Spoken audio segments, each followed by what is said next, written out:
안녕하십니까. 금융감독원장 이찬진입니다. 지난 몇 년간 여러 금융투자 상품에서 유사한 불안전 판매 피해가 반복되어 왔습니다. 대표적으로 수조 원 규모의 손실이 발생한 홍콩 H지수 연계 ELS 불안전 판매 사례는 단기 경영 성과를 위한 밀어내기식 영업 형태와 내부 통제나 리스크 관리체계 미비 등 소비자 보호 시스템의 문제를 여실히 드러냈습니다.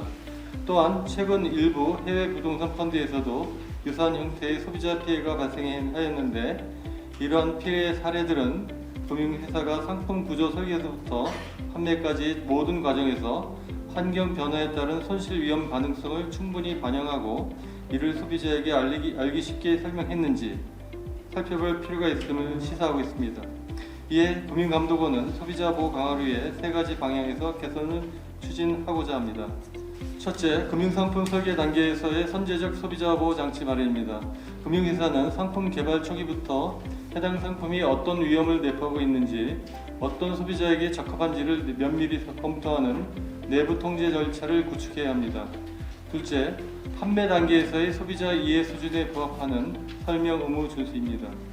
판매사는 금융상품 위험을 소비자 관점에서 구체적으로 인식하고 판매 과정에서 소비자의 눈높이에 맞게 설명함으로써 상품 위험 등 거래 시 중요사항을 충분히 이해할 수 있도록 해야 합니다. 셋째, 금융상품 제조사 및 판매사 각각의 책임성 강화입니다. 특히 제조사는 충분한 정보 제공 등을 통해 판매사가 상품 구조와 위험을 명확히 알도록 해야 하며, 판매사는 제조사의 운용 역량과 상품의 위험성을 꼼꼼히 검증해서 상품을 선정해야 할 것입니다. 금융산업의 지속 가능한 발전은 소비자 신뢰 위에서만 가능합니다. 금융회사에게 소비자 보호는 단기 비용이 아니라 신뢰 구축과 성장을 위한 장기 투자임을 명심해야 합니다. 오늘 토론회가 현장의 생생한 목소리를 모아 소비자 보호의 실효성을 높일 수 있는 실질적인 방안이 도출되는 자리가 되기를 기대합니다. 네, 여러분 안녕하십니까. 국회 정무위원회에서 활동하고 있는 수원시갑 국회의원 김승원입니다.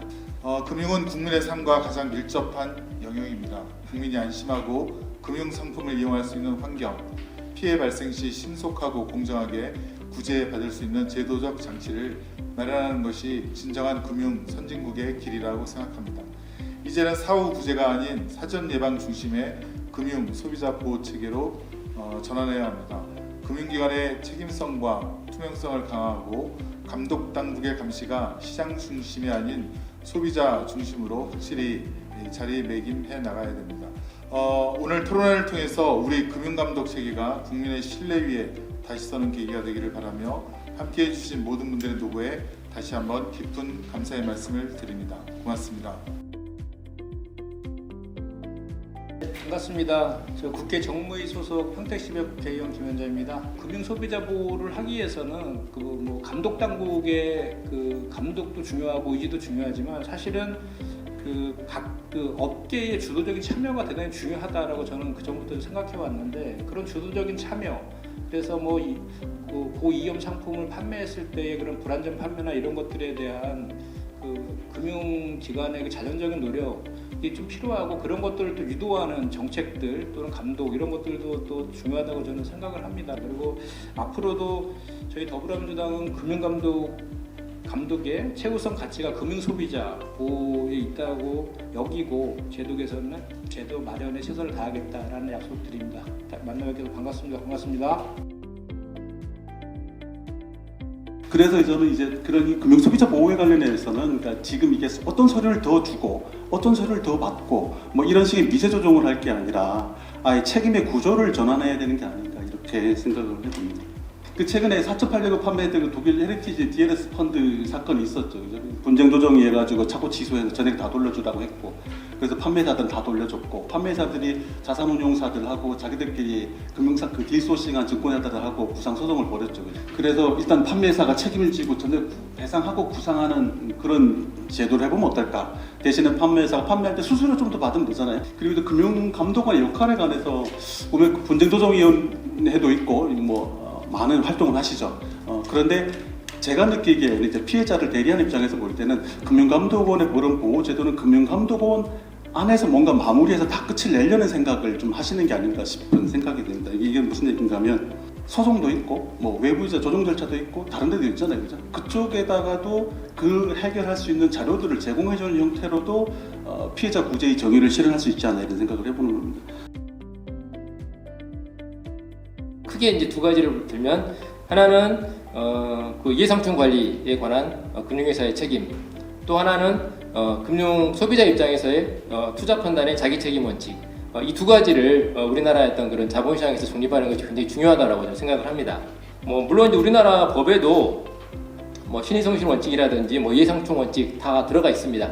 하지만 중요한 것은 이제 거기에 대해서 제재 규정이 없기 때문에 집행력을 확보할 수 없다는 거고, 좀 차지에 좀 이 내용을 조금 더 구체화해서 좀 집행력을 갖고 이제 감독 당국이 적극적으로 사전적으로 대응할 수 있는 그런 툴을 만들 필요가 있다라고 생각을 합니다. 기관 제재, 금전 제재 위주로 가고 뭐 신분 제재라든지 뭐 형사 제재라든지 자제하는 것이 원칙이긴 하지만 최소한 어떤 불안전 판매, 어떤 투자자들에게 직접적인 피해를 입히는 어떤 이런 경우에 있어서는 보다 적극적으로 뭐 신분 제재 그리고 필요하다면 형사 제재까지 적극적으로 활용하는 그렇게 해서 책임질 수 없는 상품은 아예 판매하지 않도록 좀 그렇게 인센티브화할 필요가 있다고 생각을 합니다. 이게 이제 불안전 판매가 새로운 사례가 아니고 계속 반복되는데도 불구하고 피해가 계속 발생한다는 것은 사실은 이제 대부분의 피해자가 이게 나는 몰랐다라고 하지만은 정말 몰랐을까? 그리고 또 그 대량 그러니까 일률적으로 세팅된 어떤 그런 기준에 따라서 이제 피해 보상이 이루어지는데 그 과정에서는 사실은 이제 자기 판단에 대해서 자기가 책임을 져야 할 그런 피해자들이 어떤 묻어가는 경우들도 굉장히 많을 겁니다. 차제에 좀 시간이 걸리더라도 보호가 필요한 투자자와 스스로 책임을 져야 할 투자자 이런 부분들은 좀 구분을 해가지고 좀 취급을 할 필요가 있지 않을까 생각을 합니다. 전 예전부터 ELS가 개인 투자자에게 적합한 상품인지 큰 의문을 갖고 있었는데요. 첫 번째 이유는 ELS 투자자가 사실상 이 보험회사와 같은 이 풋옵션 매도자 포지션을 갖게 됩니다. 자본 부담 능력과 위험 감당 능력이 없는 개인 투자자가 이러한 풋옵션 매도자 포지션을 갖는 게 과연 바람직한지 좀 한번 생각해 볼 필요가 있을 것 같습니다. 두 번째 이유는 ELS의 위험 대비 수익률이 적절하게 프라이싱이 되어 있는지 굉장히 모호하고 누구도 설명해 줄 수 없다는 점 때문입니다. ELS의 이제 최근에 상방 이익은 뭐 6에서 한 8%로 캡이 씌워져 있잖아요. 제한이 되어 있는데 하방 손실 위험은 최대 100%인 매우 비대칭적인 상품입니다. 이 고난도 금융 상품의 수수료가 복잡성에 비례해서 상승하기 때문에 사실 금융기관들이 ELS를 적극적으로 판매했다고 판단하고 있습니다. 오늘 주로 사실 판매 단계에 대해서 주로 말씀을 많이 하셨지만 저는 설계가 가장 중요하다고 생각을 하고 그런 측면에서 설계부터 포함한 사전 예방 중심의 이러한 감독 체계 전환이 굉장히 필요하고 중요하다는 점 말씀드리면서 제 발언을 마무리하도록 하겠습니다. 뭐 좋은 안이 많이 만들어졌지만 이 판매 직원들이 이 상품에 대해서 이해하는 직원이 거의 없습니다. 상품 설명서 내용이요. 그걸 누가 이해합니까? 그 그래프 도표 이해하시는 분 안 계세요. 저희 소비자들은요. 간단 명료하게 이 상품이 어느 정도까지 위험성이 있느냐, 이게 원금 보장형이냐, 50% 손실 나는 형이냐, 30% 손실 나는 형이냐, 그 대신에 수익은 어느 정도 난다. 그래도 하시겠습니까? 이렇게 해야 되는 겁니다. 그 다음에 투자 성향 평가 같은 거 할 때도요. 이게 이제 초고위험 상품은 공격 투자형이어야 가능합니다. 근데 자꾸 투자형이나 안전 투자형인 분들이 가면은 즉석에서 종이 한 장 내주고 사인하라고 합니다. 그 즉석에서 바꿔줘요. 예? 이게 투자 성향이라는 것은 어느 기간이 경과돼야만 완성되는 거 아닙니까? 이런 편법을 써가면서 지금 사업을 하고 있는 겁니다. 이런 것을 제도적으로 만들어 주시고 하셔야지 이게 현실 속으로 뭐가 좀 그대로 된 걸로 인식이 되고, 그나마도 지금 제가 참 우리 원장님께서 새로 오셔가지고 금감원이 좀 변화가 많이 되는 것 같아서 굉장히 저희 피해자들은 기대를 많이 하고 있습니다. 그래서 현행 법령상에 이제 그런 상품 제조 단계에 대한 규정이 없다 보니 결국엔 이제 모범 기준으로 따르게 되고 이제 법률적 강제력이 없어서 금융회사의 자발적 노력을 이제 의원님들도 계속 강조하시는 것 같습니다. 이 부분을 법적 강제성을 부여하기 위해서 어쨌든 금융소비자보호법이 금융소비자보호법이지 금융소비자 판매법은 아니기 때문에 제조업체에 대한 정의를 신설하고 뭐 꼭 굳이 뭐 판매 절차처럼 영업행위 규제를 강하게 넣진 않더라도 시의성실 의무나 일반 원칙에 좀 함께 언급을 해서 사후적 손해배상 분쟁이 발생했을 때 판매회사뿐만 아니라 제조회사도 책임하에 배상토록 하는 구조가 되면 어떨까라는 생각이 들었습니다. 그리고 이제 마지막으로 이건 이제 결국엔 디지털 금융으로 가다 보니까 비대면 환경을 고려하지 않을 수가 없는데요. 이 온라인 같은 경우에 더 이제 대면에서보다 직원의 개입 행위가 없다 보니 이제 비대면에서 높은 자기 책임 원칙이 부여되고 있는데요. 하지만 이제 오히려 이제 이 과정에서 최근에 이제 많이 제가 언급하고 다니는 다크 패턴이라고 해서 이제 중요한 정보를 은폐 누락 축소하는 행위들이 다양하게 발생하고 있습니다. 현재 금융위가 금년 가이드라인 마련을 계획하고 있는데요. 이 부분에 대해서도 이제 가이드라인뿐만 아니라 금소법상에서 영업행위 규제를 좀 대면 거래와 같은 수준으로 좀 비대면의 규제 차익이 발생하지 않도록 조치할 필요가 있다는 생각이 듭니다. 이외에도 저는 여러 가지 제안을 좀 드리고 싶은데요.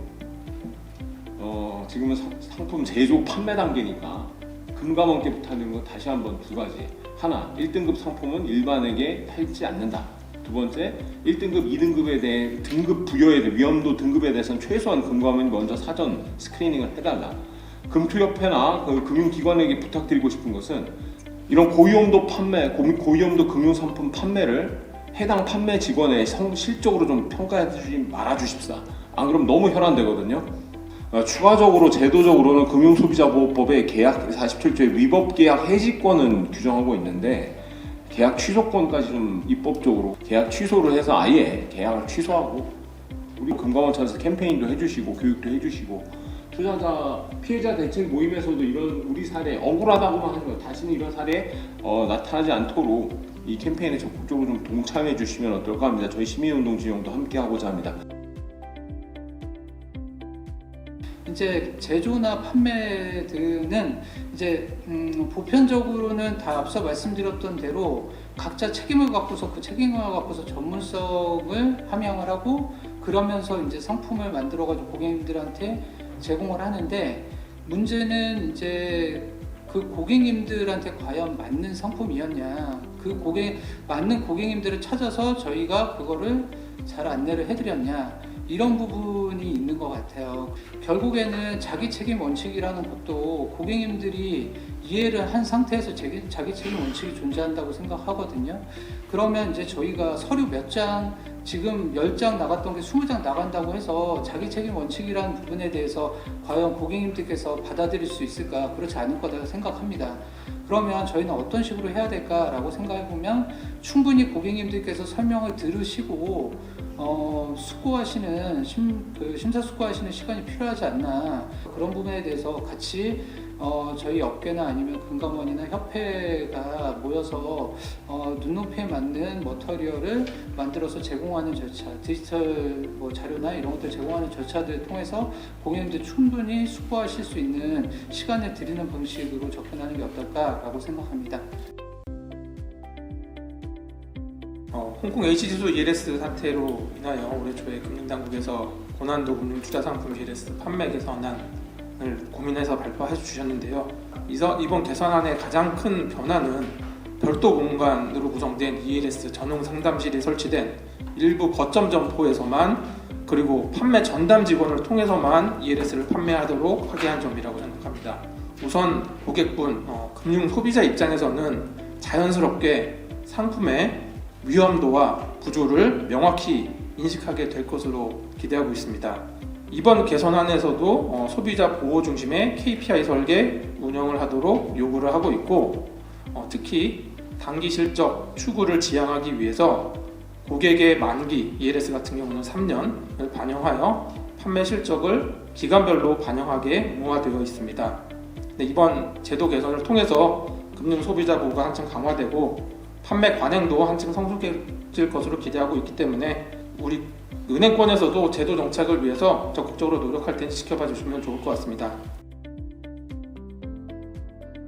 소비자 보호와 관련된 그 강화와 관련돼서 저희가 이런 논의를 하는 부분은 실은 그 새 정부 들어가지고 있는 정책적인 흐름들 부분과도 연결돼 있고, 또 하나의 부분은 생산적 금융이라는 부분이라는 한 축이 있지만, 또 하나의 축은 생산적 금융이 가능하려고 그러면 그 투자 자본시장의 투명성이라든지 그 자본시장에 그 진입할 수 있는 그의 전제가 되는 금융의 신뢰 부분들, 이 부분들에 관한 문제를 그 해결해야 되는 그 과제가 두 가지가 다 있다고 봅니다. 그 금융감독 당국 입장에서는 뭐 생산적 금융은 뭐 정책 단위에서 하는 부분에 그래서 저희가 보조를 맞추면 되지만, 자본시장의 투명성과 관련된 부분은 저희의 영역에서 저희가 성실하게 수행해야 될 그런 영역이기 때문에 이 부분을 좀 더 중점적으로 보고 있다고 보시면 될 것 같고, 이 부분에 관한 것들 지금 오늘